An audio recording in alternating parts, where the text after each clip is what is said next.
PhD of one of my supervisor members, Collocated. Ah, yes, yes, yes. Yes, of course. I don't really know him. Yeah. You're not still on the phone, excuse me. But you're not still on the phone, so that's wait 1 or 2 minutes. Yeah, this is a little story. I tried to invite some people from the various countries to honor your great research.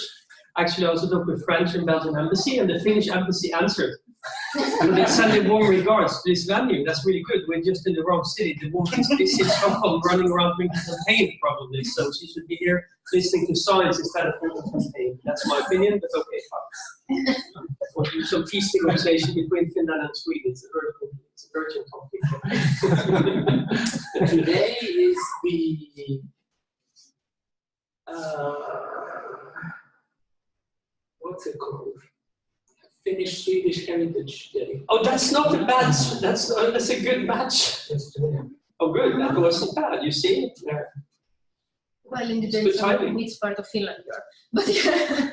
Yeah, but Finland is a bilingual country. So. Yeah.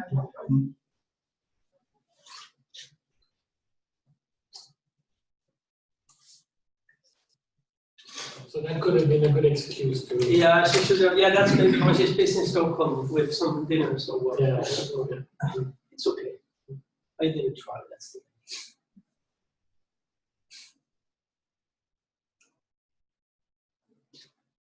By the way, can we take photos? Yeah. Okay. Yeah. Yeah. Yes. So now we are starting again. You will get the same greeting tomorrow, by the way. You also have warm regards from the Finnish ambassador to Sweden. She could not come. A good try. That's a try. It's a try, yeah. It's a try.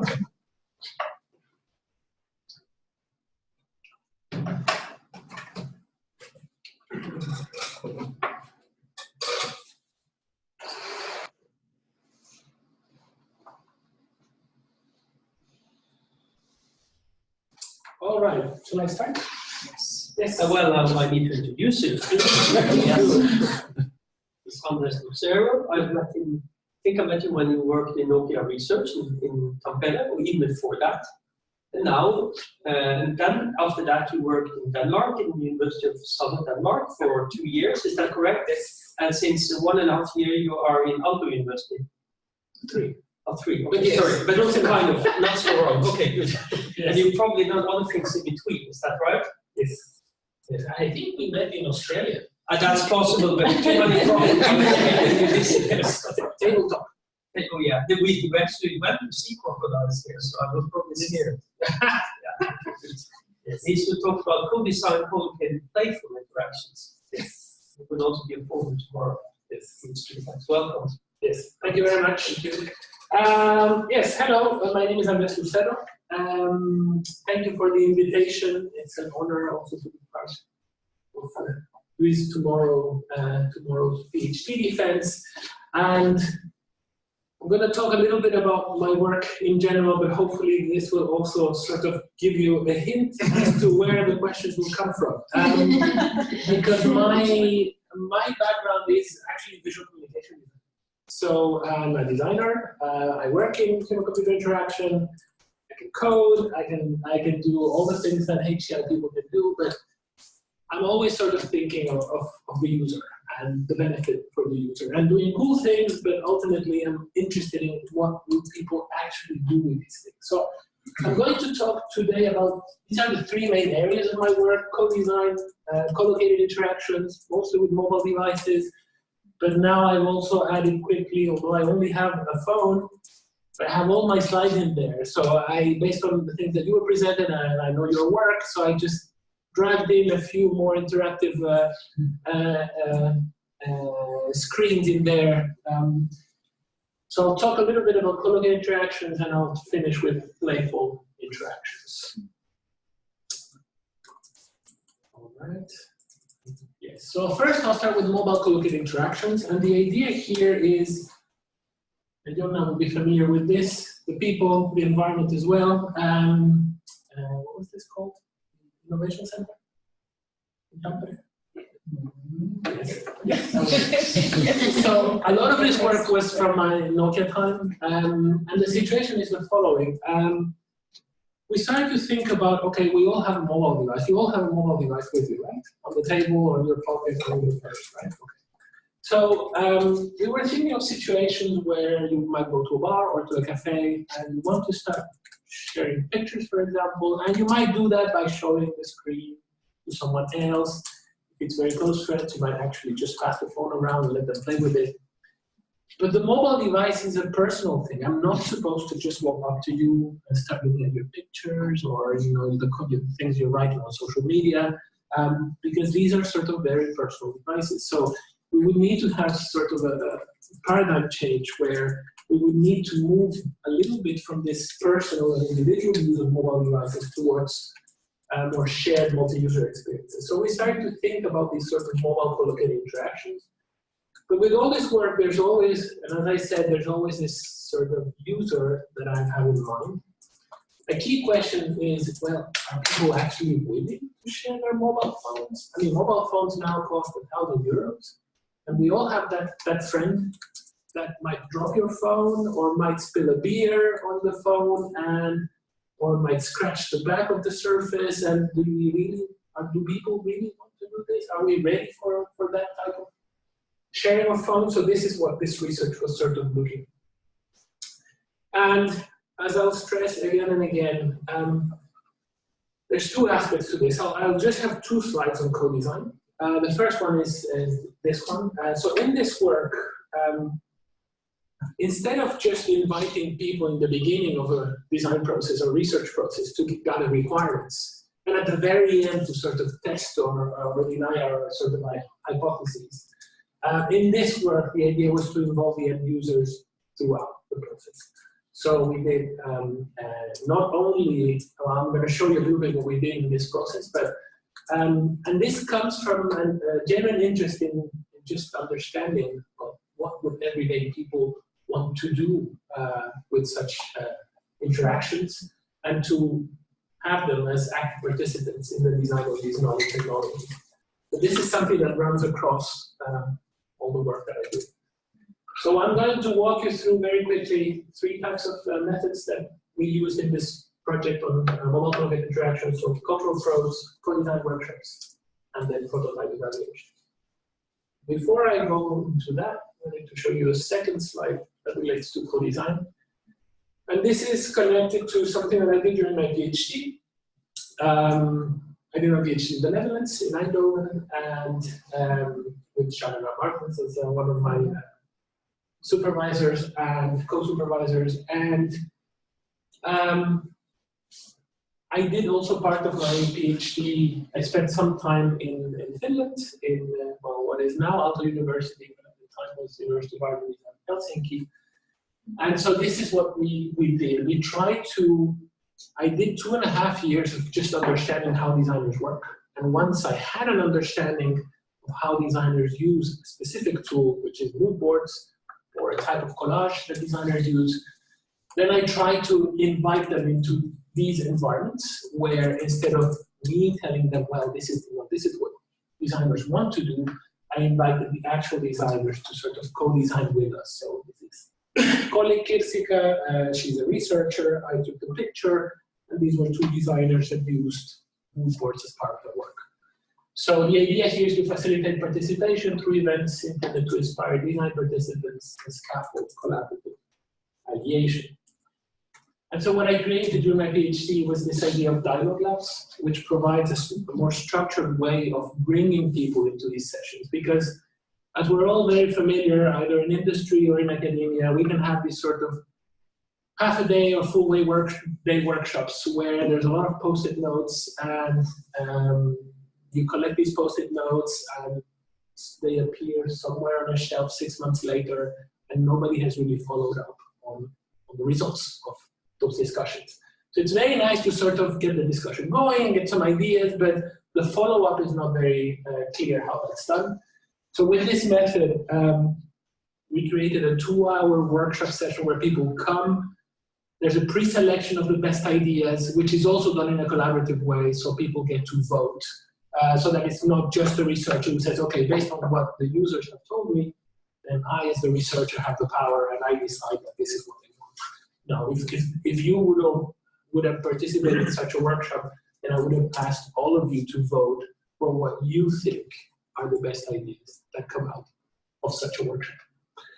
So that's the second slide on co-design, and now I'll go back to the mobile and collocated interactions project. So are you all familiar with probes? Some of you must be. Is someone not familiar with probes? Okay, then I can go quickly through this. So as you know, this was created by Bill Gaver, and in the case of this project, what we did at the very beginning, we didn't really know what we wanted to do. You see, the project was called mixed reality. So Nokia was interested in just, let's look at what mixed reality can do. Not getting into mixed reality at the time. So we just did a very broad study with Finnish and international students in the Tampere area. You see their ages, and they had very different socializing and communication needs. And based on that, we were trying to identify topics that might be worthwhile in the context of mixed reality. So what we did is we gave them a camera phone and we gave them this diary and they worked on it for a period of 1 week. And we identified 10 major topics that could be supported with novel technologies. In the end, we didn't really do something that's connected to mixed reality, but this was the sort of source for that project. And so what I'm going to show you is one of these 10 topics, and this was called New Ways to Use Our Phones. And this particular picture is part of a longer series of pictures. There's about 15 pictures before this one, and maybe 10 pictures after this one. So basically, these are 3 friends. The 2 that you see here, plus the person who took the picture. And what you saw in the pictures before this one was that these guys, after class, they said, hey, let's go to my place, the place of the person who took the picture. They cooked together, so they showed us the cooking process. Then they had lunch on this table. You see there's still some cups and some bottles. And by the time they got to this picture, then they said, hey, how about we, well, let's just watch some funny YouTube videos. So this guy sort of switching between gaming and watching YouTube videos. This guy was actually watching YouTube videos. And whenever they would find something interesting, then this guy would take his laptop and sort of turn it towards the other person. And this guy would take this very old and bulky monitor, as we were saying, turn it around, have a laugh together, and then go back. And we started to see that, well, there was this sort of very flexible switching between private and public sharing of information. So we thought, hey, how about instead of those being the bulky monitor and the laptop, I mean, you can already see how big and bulky and thick and heavy that laptop was already then. So of course now we have tablets, now we have this sort of very slim laptops. But we started to think, how about we just replace those and we could have our mobile phones with them.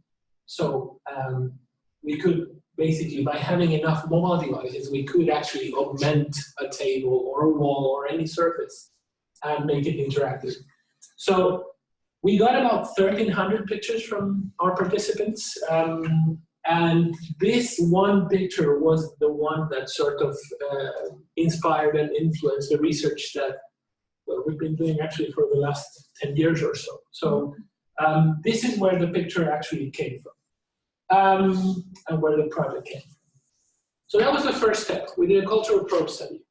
The second step is we did co-design workshops. And here, again, we brought in 5 of the participants from the cultural probes because we wanted to present those results to them and, in a way, validate our interpretation of their data. So we also had 3 researchers involved. So we first had a discussion on those results, and then we showed them a simple demo. So this demo, we developed it in one afternoon. And some of you might be familiar with the Simon game. You know the Simon game? Not Simon Says. This is from the, maybe I'm not too old. This is late 70s, early 80s. So there was a console with 4 buttons. And there was a sequence that was played. So you had those four different colors, and the sequence would go, and you had to press, and then it would go, and then you had to press, and you had time. And the sequence keeps growing and growing, going faster and faster, so you always lose. It's like Tetris, you cannot win, you always lose. So with this, we said, well, what if instead of having this central console, how about we split it? I mean, if we would all play that game, we would all have our phone, and at one point we would have to press on our individual phones. And if one of you is not fast enough, then the whole team would lose. So we said, let's do that. We use some touch devices, so those are some Nokia tablets.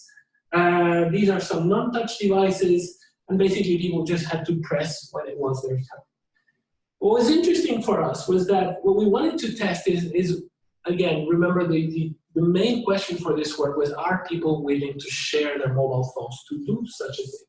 So in this case, we said, let's make them play. And so they started to play. And for some reason, this guy was not really getting the game or was missing his turn. He wasn't fast enough. So the first time it was his turn, then people very respectfully waited for his turn, and then the whole team lost. Okay? Now what you see here is the second time where this guy is already getting a bit fed up because this guy is not pressing. So he's sort of hinting that, hey, dude, it's your turn, please press the thing. Again, they lost. The third time this happened, then this guy had had enough. He reached out and touched the other person's device, which for us was really interesting because remember, mobile phones are super personal. So you have this idea of a territory. You don't enter here, you don't enter here, you don't enter here. And somehow this guy just said, okay, I just have to press this for you, which can be seen as something that's very violent. But in the context of this game, it was enough. Imagine I would sort of reach out and tell you, press your phone. That would be sort of quite invasive. So this gave us a lot of hope in terms of there is a potential for having this sort of mobile collocated interactions. And based on that, we co-designed 20 Playful applications for this platform, and so far we've developed 7 of those 20. So there's still a few that we haven't really developed. So that was the second aspect of this sort of co-design approach. The third aspect is this sort of more traditional prototype evaluations. If you're in HCI, you're very familiar with these. So on one hand, it allowed us to complete a full iteration of the development cycle by doing probes, co-design sessions, and prototype evaluations. But at the same time, it allowed us to inform the overall design process behind the platform and find potential improvements for the specific prototypes. So these are the 3 main stages that I wanted to share a little bit with you. And now what I'm going to show you are a few prototypes. So this was the very first one. We wanted to create, as I said, these interactions with mobile phones. And with this mind map prototype, what we wanted to do is, well, and a bit in connection with, so this is one of the videos that I added on the fly now after seeing your presentation. When you want to create this sort of collaborative interaction, there's certain aspects of, on one hand, having an overview. How do you have an overview? How are you able to sort of go back and forth? You see that device at the top is left on the side as an overview. It shows the whole canvas, and it can grow infinitely. Of course, with mobile devices, things start getting smaller and smaller. But you can have, for example, one overview device, and you can have maybe 2 devices that are pinched together. And you can pinch these devices in different orientations, and when you pick it up, it goes back to the overview. So depending on your needs, you can sort of flip between overview and, let's say, table level, which is what's happening here. Now, to extend the canvas on the table, at this point, we're using pinching. So we create the illusion of a continuous space.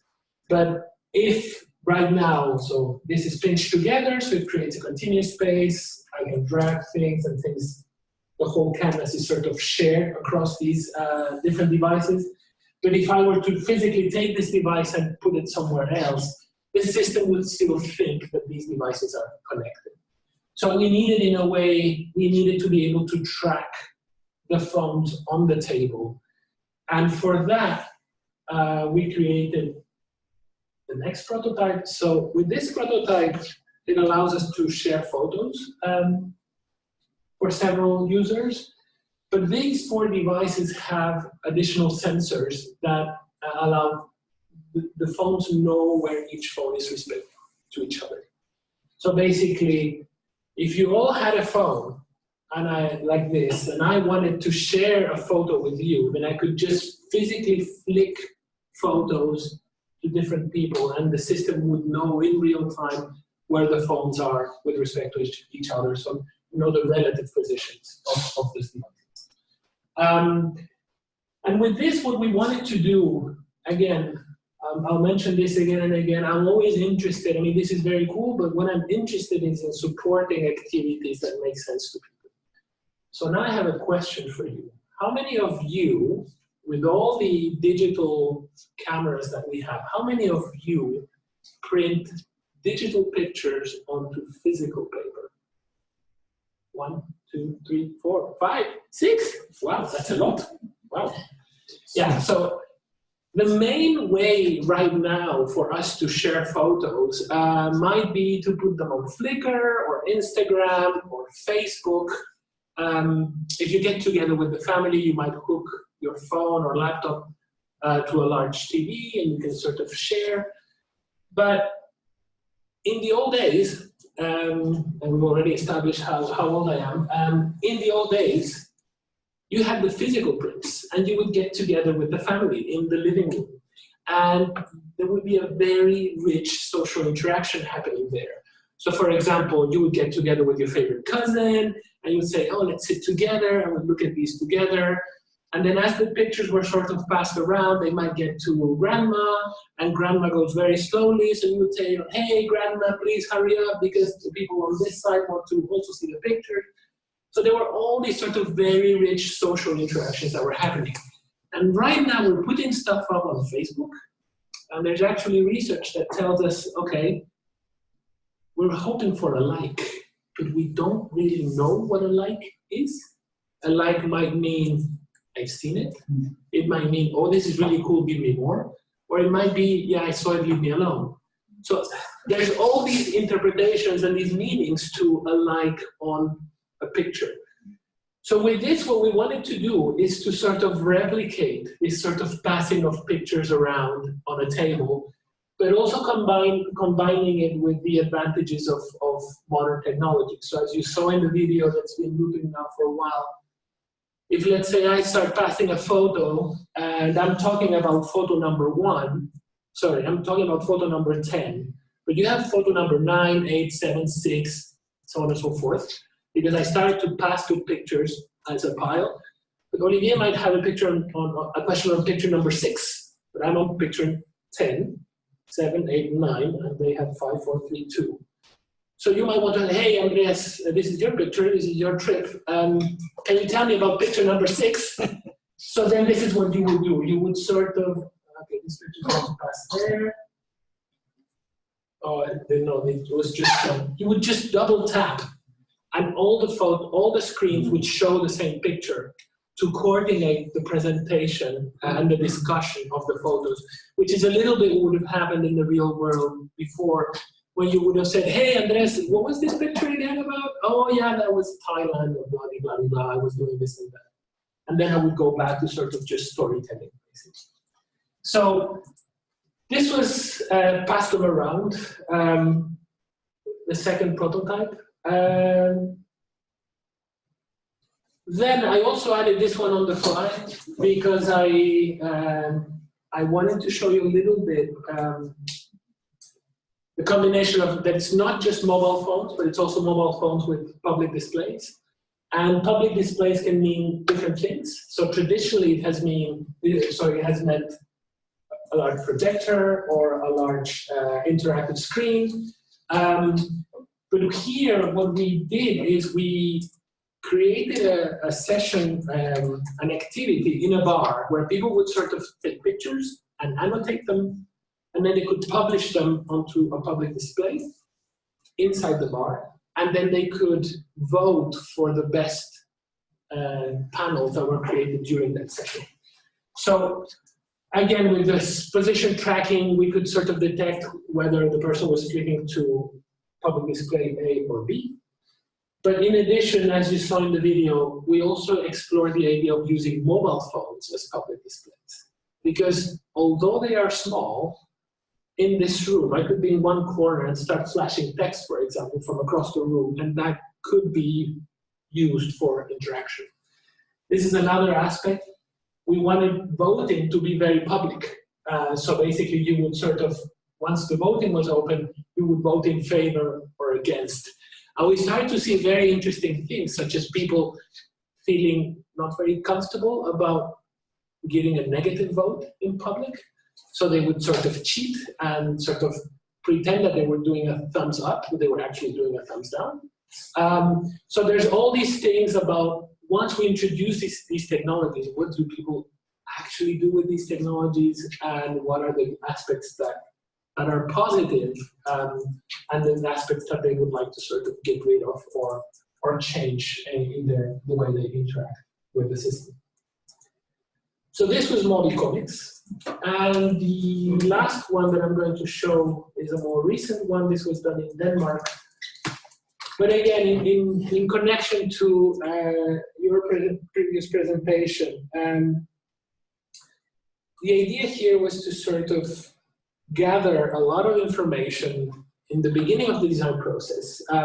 If we were working on a project, and we would say, hey, we're working on this new project, it's about interactive lamps.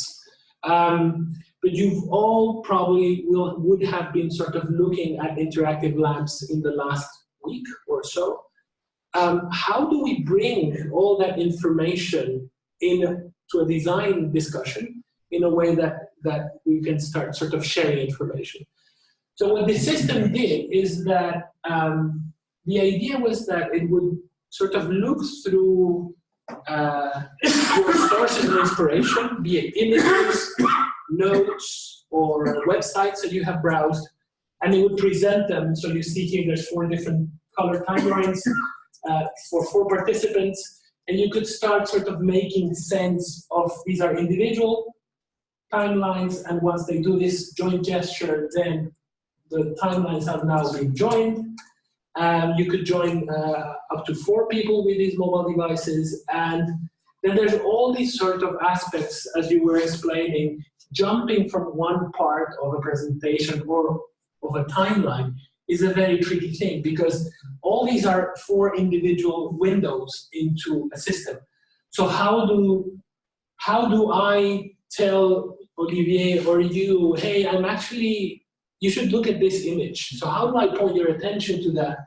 So, for example, here we have these sort of pointers where you would just double click on the timeline, and it would sort of tell you, go a bit to the right or go a bit to the left. So here he's pointing in that direction, and there it means that, okay, go to the left, this is where I am, I'm the blue dot.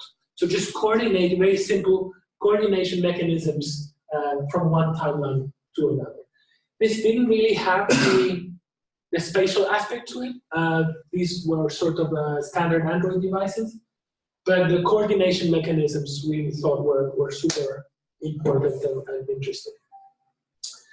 All right, so this was Co-Curator, and I just want to go quickly, so that ends the aspect of mobile collocated interactions. I want to tell you very quickly about other aspects, both wearable interfaces, but also shape-changing interfaces. So we did this work on tilt displays, and the idea here is, once these devices become small enough, we can assign other meanings to digital data.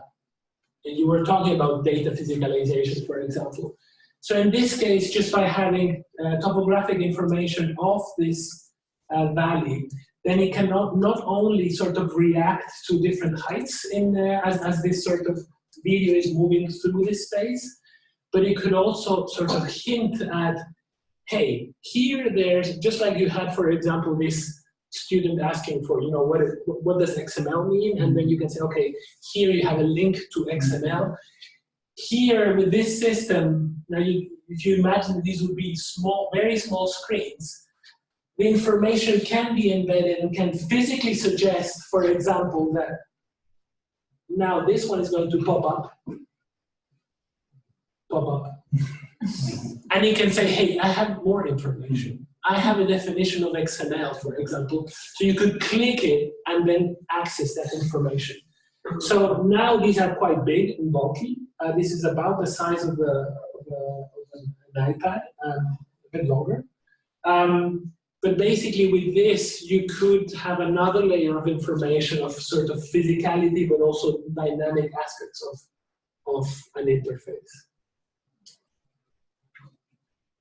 There's also, this was also done at Nokia. So here what we wanted to explore was, well, the devices that we have are still sort of bricks, very rigid bricks. But we were exploring what would happen if we could bend and twist and deform devices. So here we had a very simple docking task where we asked people, look, you have this picture and it appears in a different orientation and scale.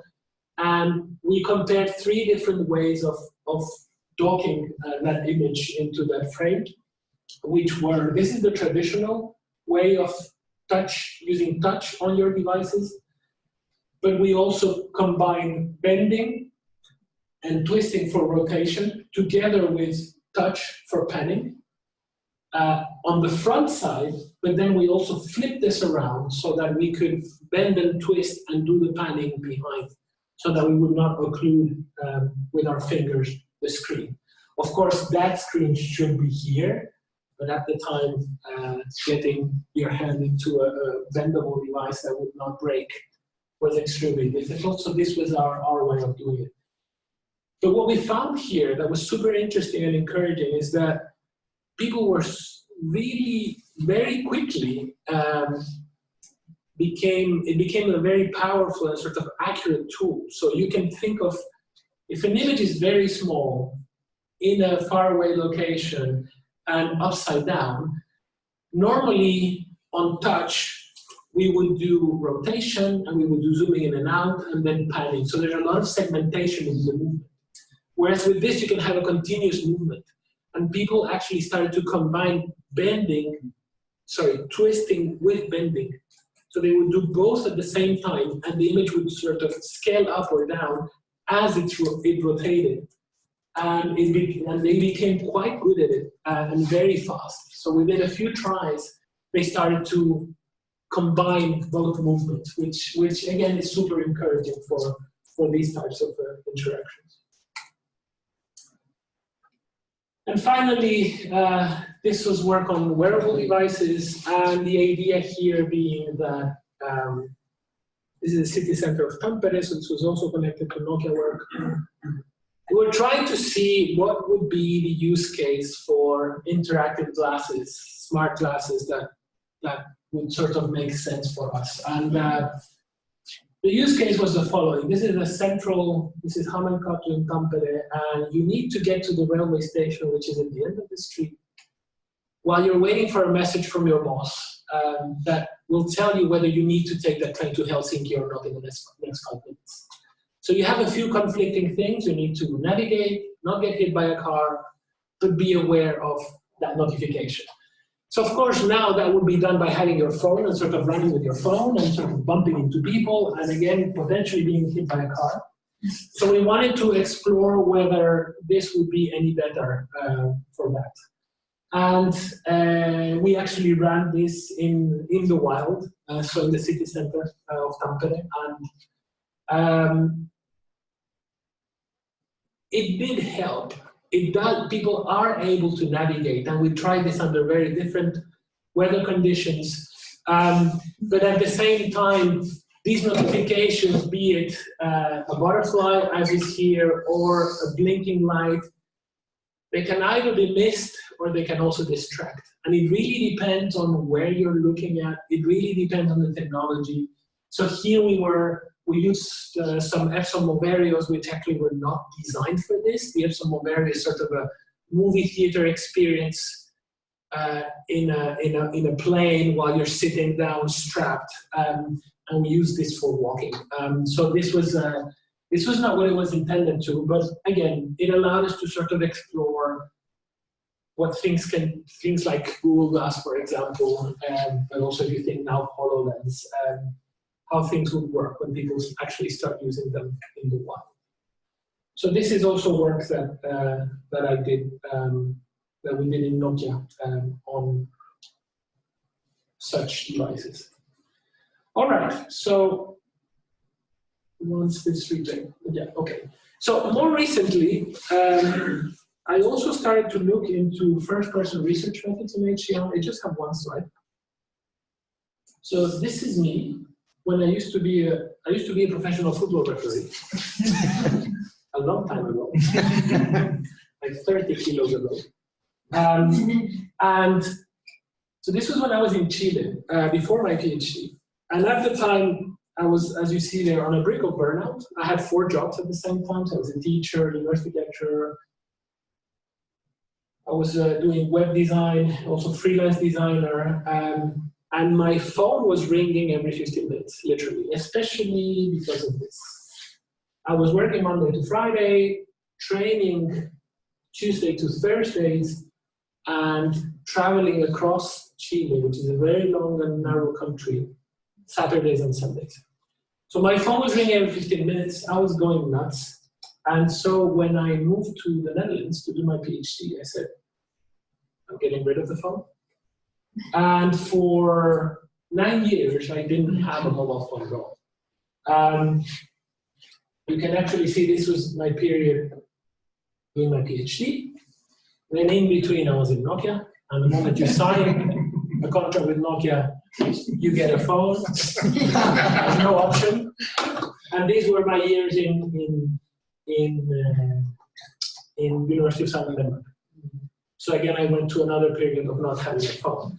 Now you see that I have a phone there, but I'm actually not using the phone. This is a practical way to come and give a talk without a laptop or without a tablet.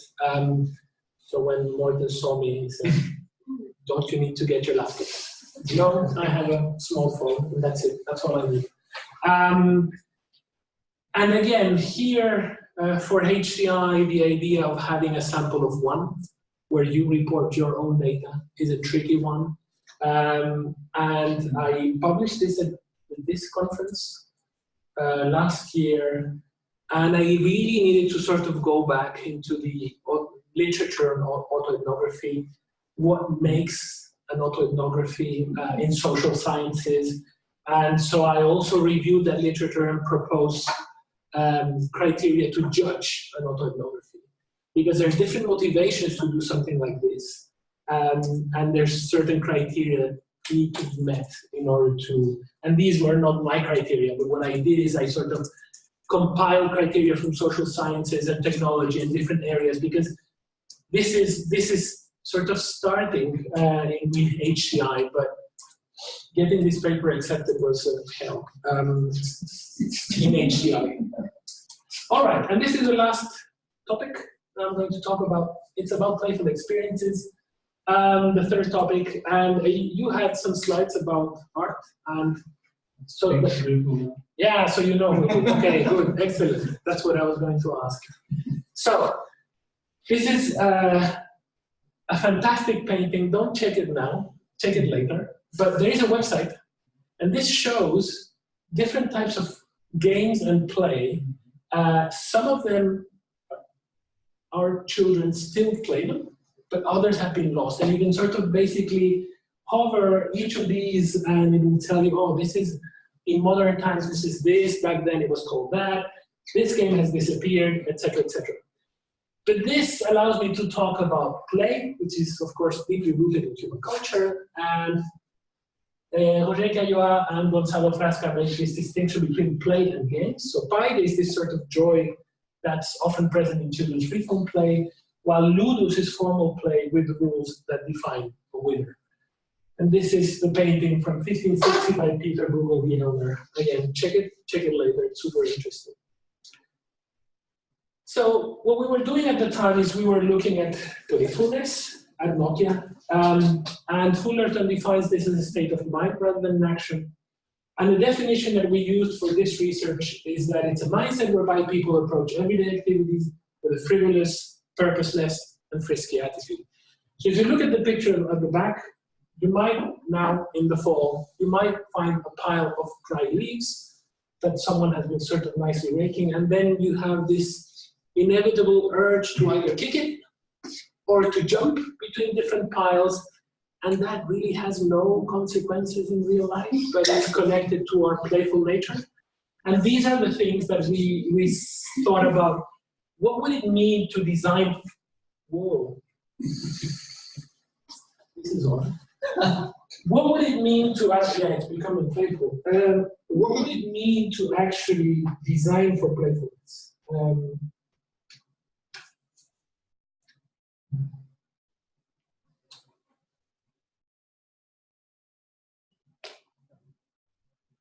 Okay.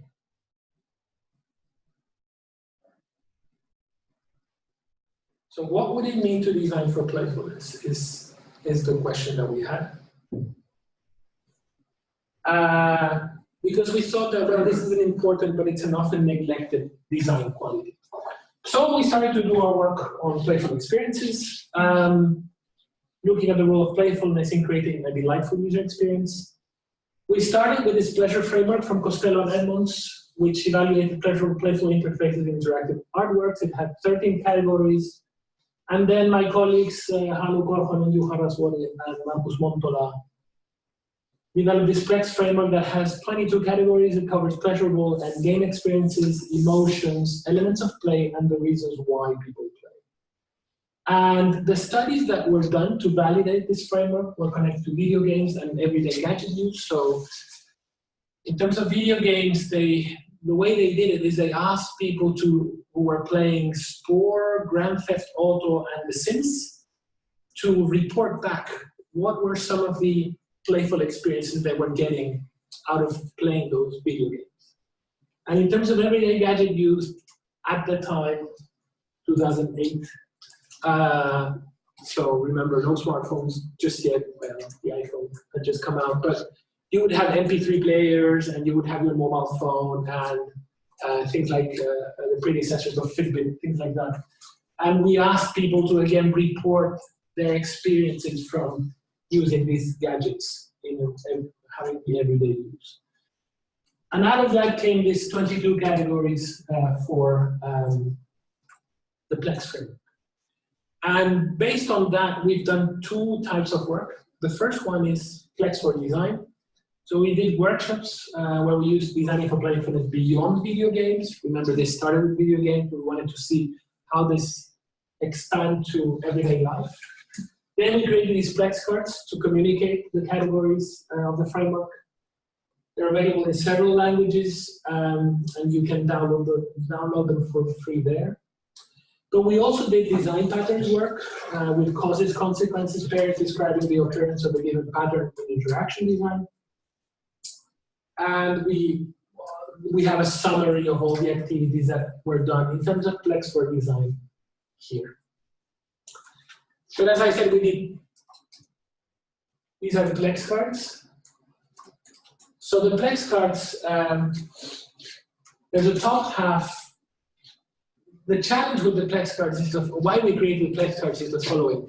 If I were to give you the Plex framework now with the 22 categories and hand each of you an A4 with the 22 definitions, it would take you about half an hour just to read everything and see the connections between categories. And when you want to start a design activity, you just want people to start designing on the spot.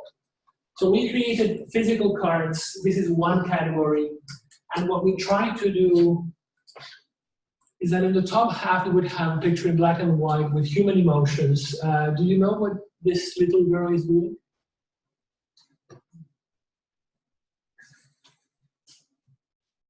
Looking at something. Yes. Can be. She's doing something very, very specific. I've seen this face many times at home.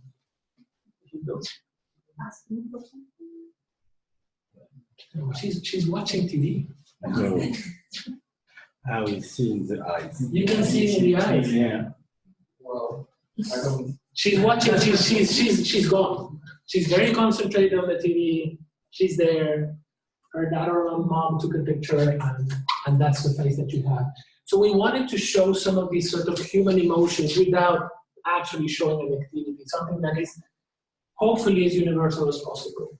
While in the bottom we had other activities. This guy, I think, is in Central Park. He's reading a book. He grabbed a chair, put his feet up. There's traffic going on around, all sort of people sort of walking around, but he's into his book. He's captivated. So you either read the name of the category, or look at the pictures, or read the textual definition, and hopefully that is a starting point for you to start designing for, in this case, captivation. So you have the top half, the bottom half, plus 2 techniques, and these are the techniques that you can download from the website that I had in the previous slide. Okay, but as I said, besides design activities, we also did evaluation activities, and we did 3 interrelated studies. So we wanted to see, well, we can use Plex for design, but can we use Plex to evaluate for playfulness? So we had 2 games, the snow game and the veggie game. And we had a heuristic evaluation where we asked game developers to evaluate those 2 games using the framework. They were not familiar with the framework before, the Plex framework. Then we asked game designers from Rovio, the makers of Angry Birds, to play the game and again to evaluate the game using the Plex framework. And finally, we interviewed the actual developers of the game a year after they had created these games to sort of think back with the framework, what is it that they actually had in mind in terms of experiences. And so we created ways to use this Plex framework for evaluation. So you can use the cards to design, but you can also use the cards to evaluate. But we also wanted a more sort of scientific way of evaluating playfulness. And so we created this questionnaire. This took years. If any of you are into validation of questionnaires, this took like 4 years just to get it done and published. But we published this in 2015 at KaiPlay. So besides using the cards to sort of freely assign some of these categories, we also validated a questionnaire that allows you to measure playfulness. You can find it there. All right, and with this, the takeaway from this talk is, on one hand, I talked briefly about co-design in the very beginning. And again, this comes from a very genuine interest in how everyday people use technology and how they can become active participants when coming up with some of these cool gadgets that we in HCI create. We're very good at creating these cool gadgets, but how can we involve people in co-designing these cool gadgets? Then I showed the social spatial interactions framework, where I try to explore moving from personal individual use of mobile devices towards shared multi-user experiences. And finally, the playful experiences framework, where we explored the role of playfulness in creating a delightful user experience. And on that note, thank you for your attention. I'll be happy to take some questions.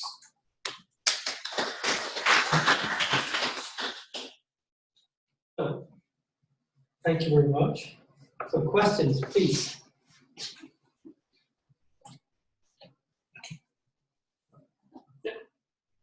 Thank you for the really nice talk.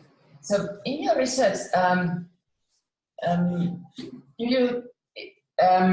do you still find that your core target group which you want to research is designers and design practice? What is your primary interest at the moment? For my PhD, I looked at designers, but it had a sort of very practical aspect, which was that I was doing my research in a school of industrial design. And so the project was created by thinking about how to support the work of industrial designers with technology. But since then, I've looked into other aspects of design practice. So for example, how I've used different methods. For example, at Nokia, how I used affinity diagramming to analyze data, cultural probes in different projects, and how that has been used. But otherwise, I haven't been looking at the work of designers or how designers would sort of use these technologies. Most of the studies I did at Nokia, and well, after my PhD, have been with a mix of people with different backgrounds. So it's not specific to designers. A question. Okay, a question about co-design and working with user in general. Yeah. It is about, do you need to be also lucky when you're working? And as you explained with user, it is question. Yeah, it's a very good question, and I would like to sort of take a step back to answer that question, because I think that being in Nordic countries, being in Finland or in Denmark, and talking about co-design or here, you don't really need to explain. It's sort of part of the culture of reaching consensus and discussing things and sort of things going up slowly. You're from France, I'm from Chile, and things were very different. So yeah, when I go to Chile to talk about co-design, or in France, I've also done that. There is this question of, is this a cultural aspect that sort of allows co-design to sort of naturally, well, it emerged from Nordic countries anyway, participatory design. And the answer, going back to your question, is yes, you need to be lucky. You need to facilitate. And if I would be going to any sort of, let's say, Latin country to start doing co-design, there would be quite a bit of explaining in terms of, look, this is not how things are usually done, but there are benefits, and these are the benefits, and so let's go sort of with an open mind and let's see where we get. Even then, you need to be lucky, because you can only do so much facilitation for these activities without leading them, without telling them, okay, that you shouldn't do that anymore, you should continue that other way. So, and again, you're laughing because this is the way that it's done. Oh, So it's very reasonable. Yeah. So this is, and I know from experience in Chile that this is also how it goes. So whenever I've done something like this in Chile, there's quite a bit of sort of preparation that needs to be done in order to get everybody on the sort of same wavelength. Having said that, what helps is that, imagine that you were a participant in one of these tests, and I have asked you to fill in these probes, and I've done some interviews.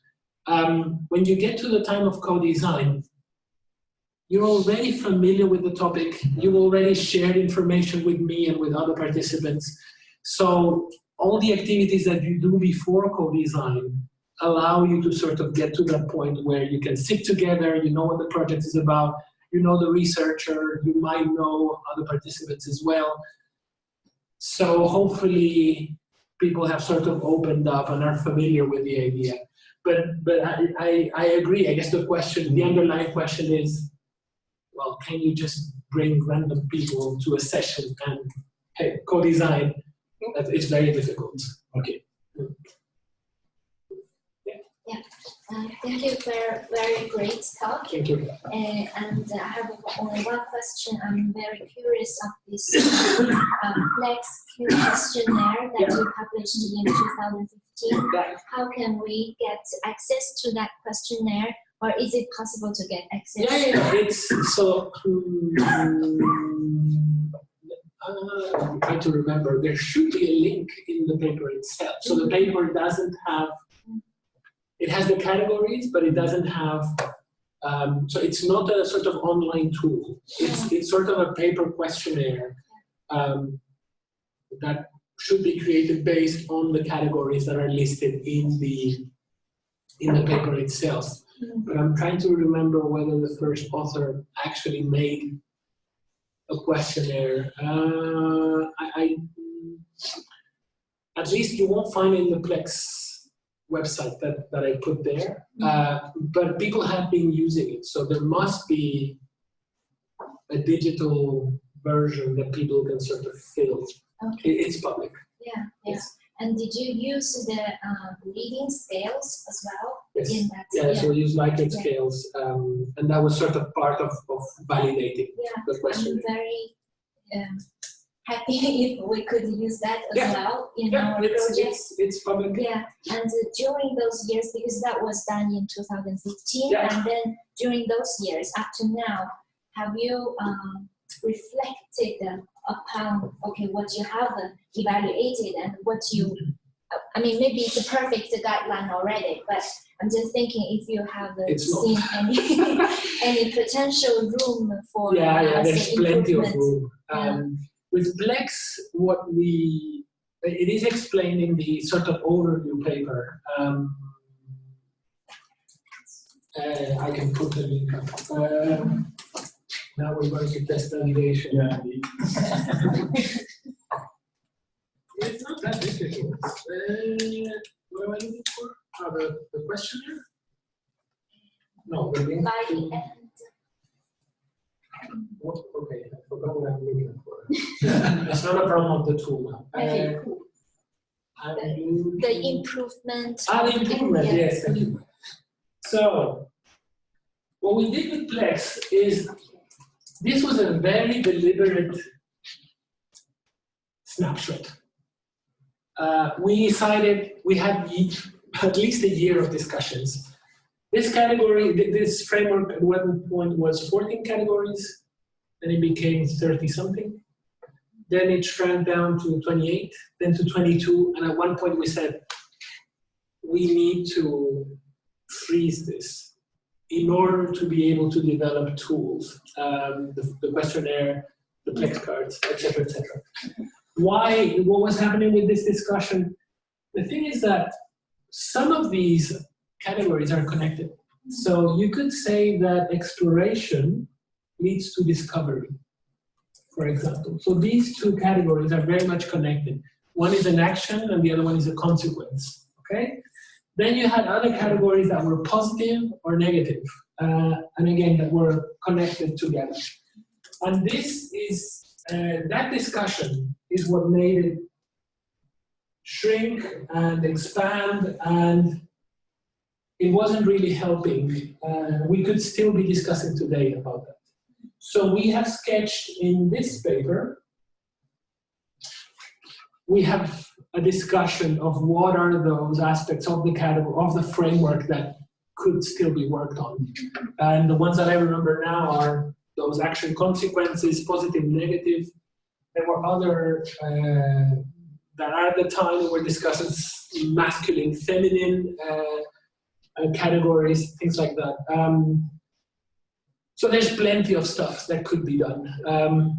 With all these frameworks, you make choices, and they're never perfect, they're never finished. It's a snapshot. But quite a lot of work went into taking that snapshot. So for example, the Plex cards didn't come until 2010, and this work started around 2008. So we were like 1 or 2 years just discussing and developing this. Yes. Thank you. Well, it was mainly connected with the other question. Yeah. With the Co-design? co-design. Yeah. Have you seen difference in participation and power relation in the workshops in the different countries? Yes. Yes, I have.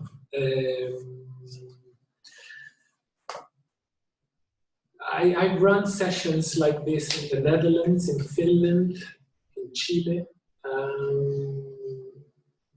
Portugal, I think as well. And again, there's aspects of, you talk about power relations, but there's also aspects of hierarchies. Yeah, for example, I was talking, because my experience is, we were talking with doctors and patients in the same room, and then the patients. Yes. But these are so these are sort of either cultural differences or sort of professional differences within a hospital, for example, where it's very difficult to, this is why you need to, before you jump into a co-design session, you need to have an understanding of these differences. You need to have an understanding of, okay, I'm doing this research in Sweden with doctors and patients, where this is the type of relationship, and how do you facilitate that into this discussion, which would be very different to what we did in Finland or what I've done in Chile. So every sort of workshop needs that input, that rich understanding of the context. Because again, there are some rules in these sort of dialogue labs that I presented, but applying them sort of blindly without an understanding of the problem and the context is, it won't lead to very happy results. I Did think. you actually confront them with like, The participants? yes, like this is what is usually happening in this workshop? No, I don't compare between the workshops. Every workshop is sort of very unique, and you sort of try to build, you have to build a trust Yeah, with the participants. Inside the workshop. Oh, inside the workshop. Yeah, I wouldn't tell a doctor, hey, normally you guys are super bossy to them, so give them some space. No, but you would try to sort of, what usually happens is that in those dialogue labs, you try to team up a researcher with an expert. So if we were all researchers and we had the experts, the domain experts, then you would be tied up to a doctor and to a patient and to a nurse and to et cetera, et cetera. So there would be people who know about the method and about the research that we're doing, and we would each pair would have a domain expert that can lead you and inform you about the context that you're designing for. So in one way, you avoid potential differences, in this case, doctors and nurses or doctors and patients, because they're all split up. But at the same time, you need to have, at one point, you get everyone together, and the doctors will have to interact with the patients and the nurses. And you try to, in the beginning, explicitly say that this is an environment where there's no stupid ideas, there's no right or wrong answers. You need to create a space where people feel super comfortable about just sharing whatever comes to mind. And if anyone, doesn't matter if it's a doctor or a patient, it can be anyone, it can be a researcher. If anyone starts saying, yeah, but that's not a good idea, then you need to facilitate the session in such a way that, hey, we're not judging ideas right now. You'll have the opportunity to vote on what you think is the best idea at the very end. But right now, we are diverging. We are creating ideas. Let's just hear everybody out. So it requires a lot of sort of facilitation in terms of without leading. I guess that's what I was trying to say to Olivier, because you can't just tell people, all right, we're now going to be here for 2 hours and you're all going to be creative. Off you go. That's not how it really works. So yeah, yes.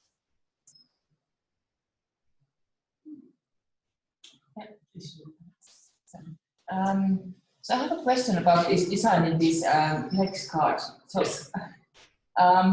since I have a PhD student who is supposed to, their next task is to design some, or create some design cards. I was wondering, like, how did you end up with that? So you have these 2 pictures, and then you have the category, this experience category, and then a very short description. Yeah. So can you reflect a little bit, like on your experiences, like how does this format of design cards work? Because in some design cards there's like a lot of text and so on. So what's the power in your solution? So the power in this one is that the power in this. So originally the creators of the framework, so Hannu and Juha and Markus, they wanted to have the full-fledged definition of it. And what that created was that the full definition of captivation was 2 sentences. And I said to them, look, you can't have two sentences there because people are going to start reading and it's going to get in the way of people actually do it. So the images could have been replaced by one paragraph of text, but then people would sort of start reading the text. So I tried to I had to rewrite all the categories in a way that what is the minimum format for that category that is understanding to everyday people and that is acceptable to the creators of the actual framework. So in the paper, this paper, so we actually did 5 iterations of these templates. And in this paper, we describe the process in detail, what happened in every iteration. It's not just, so it's a very good question, it's not just this. Of course, there's language issues. You might speak English but not understand what submission, for example, means in the context of Plex. It is a natural category, so what would submission, how is a submissive playful experience? That's a bit odd, but so it might be a language thing, it might be that there's too much text. So the thing with the images, as is explained in the paper, this is also super tricky because, as I mentioned, we tried to make experiences that were universal, but we have one category that is humor, and in humor, in the picture in the bottom, we had this classic slapstick comedy of the banana peel, where you sort of have a banana peel, you step on it, you fall. It's a classic American comedy joke. But I've asked this question in different parts of the world. And in Chile or in the States, I asked who thinks this is potentially funny. Everybody has their hand up. You know, they're familiar with American culture. But in Finland, very few put it up. And when I ask why don't you think that's funny? They say, because that person will get hurt. And that's no laughing matter. And so finding images that universally convey an experience is super, super tricky. I spent a year looking for images. 22 categories, 44 images that were tested in 5 rounds. I think I have somewhere between 300 and 400 images. Also finding images that we could use under a Creative Commons license, so we could use them in the cards. So all these things are sort of super, super tricky. So the process is explained here. It's a combination of things. It's a combination of the amount of text, the amount of images, but also these cards are used in pairs. So I can make sense of that card, but if I'm designing with you, then also you, hopefully your design partner, can also have some input. I just want to go quickly, and this is where I will get quick enough. Because I have this has hundreds of slides.